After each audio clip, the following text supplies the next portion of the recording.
everyone, this is Mark from MrHurricaneTracker.com. We're currently watching the Atlantic Sea. All eyes are on Hurricane Earl right now as, the Northern Carolina areas have been evacuated, such as the Ocracoke Islands and the Hatteras Islands. Those islands have been evacuated as major evacuations continue because they're worried about what's going to happen with Hurricane Earl. And I'm going to go ahead and, again, I'm circling all the areas that we're going to be discussing right now. Again, first things first, major hurricane is continuing to move on now north. It did a little bit of change, and so this may be good news and may be bad news, but right now, according to the National Hurricane Center, they're saying there's still going to be a lot of winds and rains moving on to the shore. So we're going to continue to keep you posted on what's happening right now. As you see, I do have the image of the hurricane and also a satellite image indicating where the showers and thunderstorm activity is. And there's a lot of showers and thunderstorm activity in the storm system at this time. Hurricane Earl, this is advisory number 33 as of 11 a.m. Eastern Daylight Time. The maximum sustained winds are 120 knots or 140 miles per hour. Again, it's a Category 4 major hurricane, and its minimum central pressure is 932 millibars. And if you're tracking it with us on MrHurricaneTracker.com, its minimum central pressure is 932 millibars. Its location is at 30.9 north and 74.8 west. Its movement now is north at 16 knots or 18 miles per hour. And as it continues to move north, we'll see the impact it's going to have on Northern Carolina, which right here you see, and I'll point to these showers and thunderstorms are very high, and waves as well up to 10 to 15 feet are going to be a major concern in the play of the storm as it moves on through. As far as how long it stays a major hurricane, that's going to be the concern, and how it's going to affect the areas of the Northern Carolina. And they're saying that this storm will become and stay a major hurricane for quite some time, until about Friday or Saturday. So we'll continue to keep you posted on what's going to happen with that and where it does hit. Now, I'd like to make a statement here again for those of you who have been evacuated as a major evacuation and a mandatory evacuation.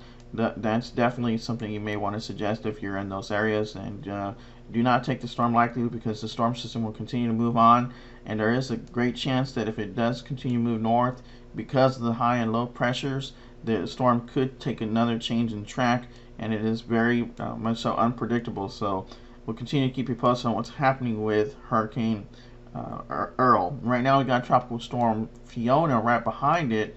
Tropical Storm Fiona is another tropical storm you have to worry about, because it's going to be headed towards Bermuda. It may not be a very large tropical storm, but will definitely impact it with showers and thunderstorms.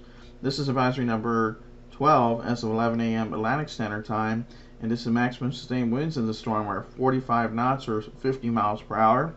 Minimum central pressure is 1,002 millibars, and its location is 24.4 north, 65.8 west. Movement is north-northwest now at 15 knots or 17 miles per hour. The storm system, again, is not a very big storm, but will continue to move north, and again, will continue to move north and northwest. So it'll continue to move on and may have a threat to the Bermuda area. Not that much of a threat, though, again, because it's just going to be showers and thunderstorms. We have the tropical depression that moved on through Gaston. It's now a tropical depression. It did lose a little bit of strength, but don't take the storm lightly. Again, this storm system will become a hurricane according to the National Hurricane Center. And this is advisory number 5 as 11 a.m. Atlantic Standard Time. Max sustained winds are 30 knots or 35 miles per hour. And again, it will become a tropical storm and turn into a hurricane pretty soon, according to the National Hurricane Center. And its location is at 14.0 north and 38.9 west. Movement is west-northwest now at 6 knots or 7 miles per hour. It did make a little change, but as you see, it's not that much of a change because of the high pressure and all that that's actually going to be impacting the storm. This storm system will continue to move on west-northwest, very slightly to the northwest, and it's continue more to the west. So we may have a concern for the Gulf of Mexico, Caribbean Sea as well, with the storm system as it heads on in. Right behind the tropical storm, or tropical depression Gaston, we have a wave that's coming off the South African coast that continues to have another chance, about 10 to 20%, of developing into the next tropical depression. It's too early to tell right now because it's very close off land and continues to move off to the west. So keep you posted on what's happening with that as well. Right now we have a storm system out in the eastern Pacific that still has a chance of developing, about an 80%, 80 to 100% chance.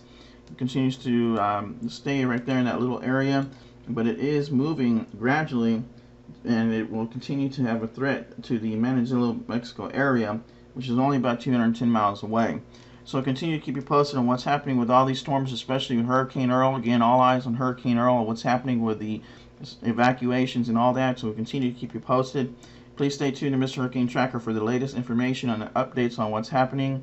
And again, you see the shower and thunderstorm activity, which is very large in the storm system. So thank you very much for watching. Please rate, subscribe, and comment, and have a great day.